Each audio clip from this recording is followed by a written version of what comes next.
राज संस्था राम्रै हो हेर्नुहोस्। कांग्रेसले बोको भन्दा राजा आउँछ भन्छ नि त फेरि। तपाईँको के छदेखि त्यो एउटा कांग्रेसले बोको भने राजा आउँछ भन्छ नि। त्यो पनि सम्भावना छ। अनि तपाईँहरू बोक्नुहुन्छ?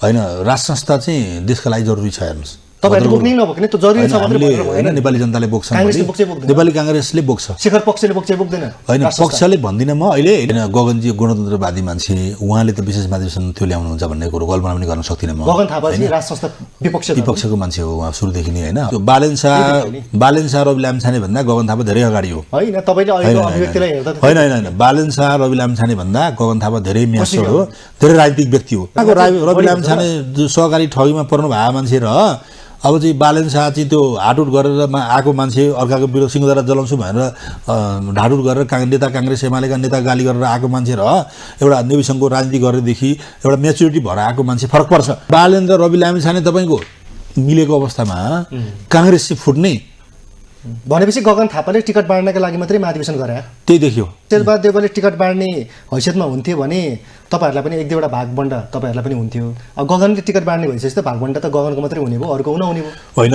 हामी व्यक्तिको कुरो आएन। गगन थापाले सधैँ एक किसिमले हेर्ने हो भने आश्वासन र सपनाको व्यापार मात्रै गरे। केपी शर्मा ओली र गगन थापाले पछिल्लो समय कुनै पनि एउटा चाहिँ निर्णय दिन सकेनन्, विकल्प बन्न सकेनन्। गगन थापा पनि ढुङ्गी हुन् भनेर भन्छन् नि त, यसमा चाहिँ के छ तपाईँको धारणा? त्यो आलोचकले भनेको होइन, गगन थापाका चाहिँ तपाईँको चाहिँ त्यो उहाँका चाहिँ शुभचिन्तकले भनेका हुन् होइन। भन्ने तरिका कसरी भन्नुपर्छ भन्ने कुरा फरक होला। जस्तै गगन थापाले बोलेका भाषण मैले पुरै सुने हिजो, त्यो अब जनताले भाषण सुन्दैनन्, रिजल्ट सुन्छन्, हेर्छन्।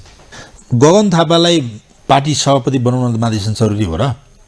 अनि यो विशेष महाधिवेशन अथवा महाधिवेशन चाहिँ गगन थापालाई पार्टी सभापति बनाउन भइरहेको शेरबहादुर देउवा वा शेखर कोइराला र गगन थापालाई सभापति बनाउनेको कुरा महत्त्वपूर्ण होइन क्या। यहाँले भनेको कुरा जोड्दै जाँदा है, पार्टी सभापतिबाट राजीनामा दिएर केन्द्रीय कार्य समितिको बैठकले उहाँलाई संरक्षक वा सल्लाहकार केही बनाउनु पर्छ, किन शेरबहादुर दाइको भूमिका छैन भन्ने होइन, तर पार्टीको सभापतिबाट उहाँ आउट हुनैपर्छ, राजीनामा दिनुपर्छ भन्छु। 1 नम्बर दोषी शेरबहादुर देउवा भए पनि 2 नम्बर दोषी उपसभापति, तेस्रोमा त महामन्त्री द्वय होला नि त।